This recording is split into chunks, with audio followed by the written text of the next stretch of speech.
Today, I'd like to talk about the blessing of same-sex unions, the response of the Congregation of the Doctrine of Faith on March 15th, 2021, and also Pope Francis's recent remarks on homosexuality, that they should not be criminalized. The purpose of the blessing is to welcome those who are in a same-sex union and to reiterate the fact that God loves every person. The church says that all unjust discrimination against homosexuals must be rejected. And that really essential thought is the concept behind what the Pope was saying recently, that homosexuality should be decriminalized.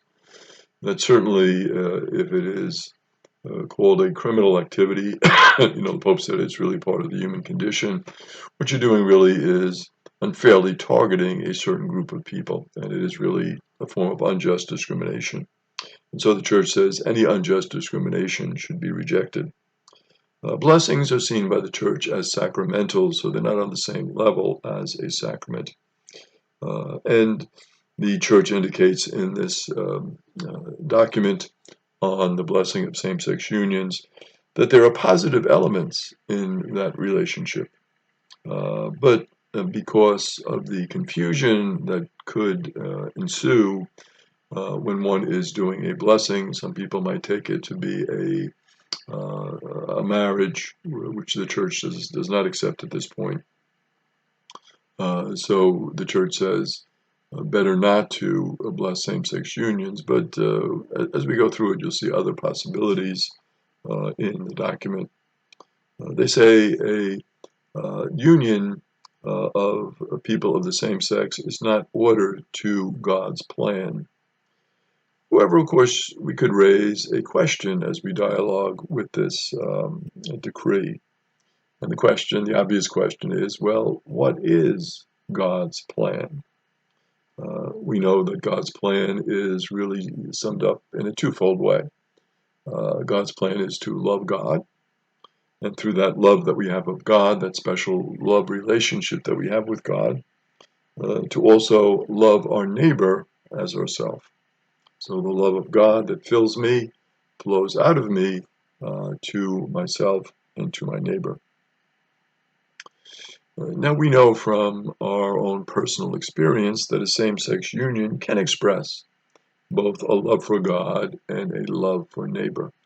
So in that sense, we could say, well, isn't it really fulfilling God's plan?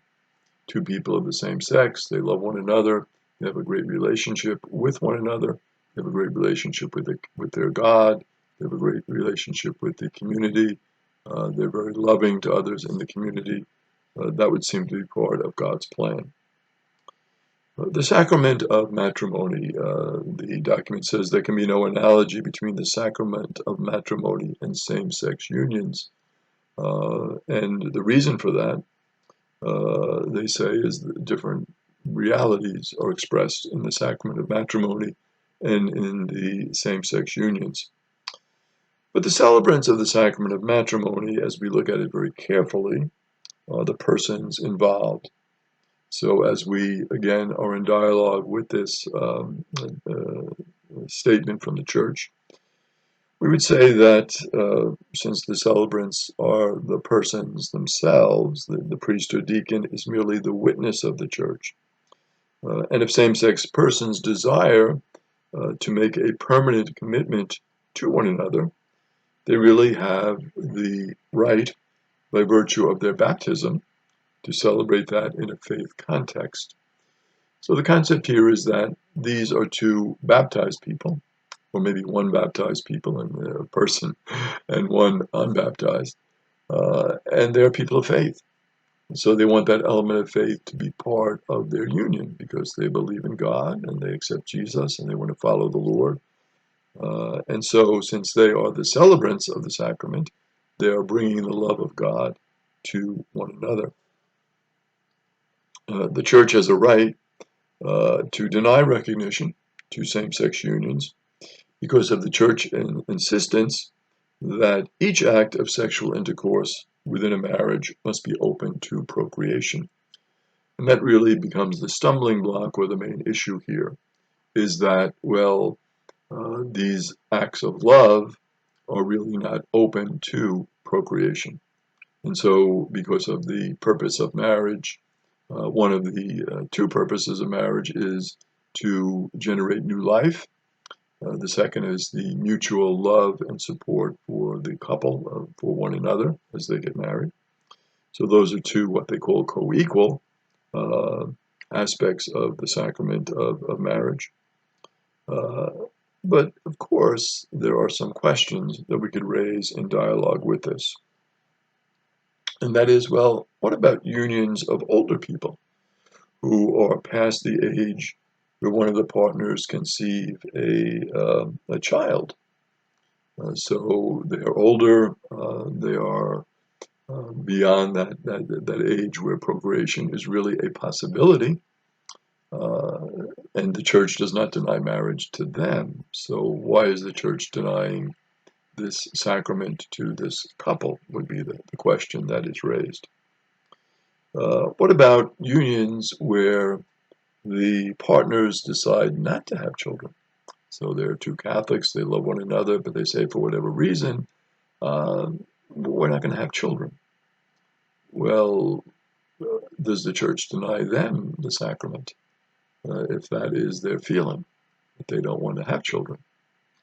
So that, again, would be in dialogue with this concept of not having children.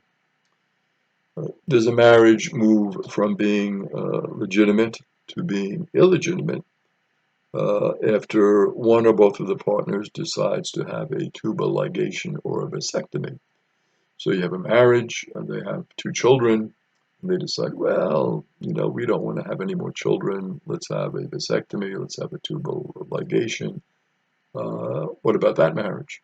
Is that marriage all of a sudden now, before it was legitimate, now is it now illegitimate because they can't conceive children at this point? Again, these are questions that you would raise in dialogue with that concept of having children.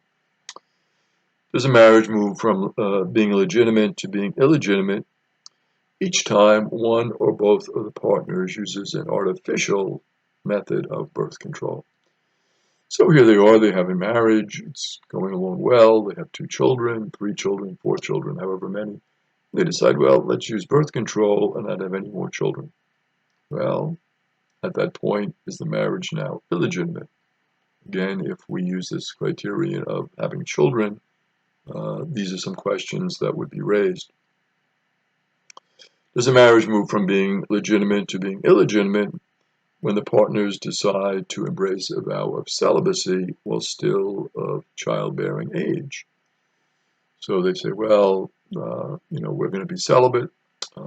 We don't want to have children anymore. We're just going to refrain from sex or, just have a platonic relationship. Does the marriage then, because it is not, generating more children, does that now become an illegitimate marriage? So this criteria of having children is an essential aspect of matrimony in the church's teaching. But of course, there are different circumstances and different conditions that are being raised that you have to be in dialogue about and say, well, how is this working out in terms of the actual love and relationship that the couple has for one another? In our next part, in part two, we will consider some further considerations with regard to homosexuality, marriage, and blessing of gay unions.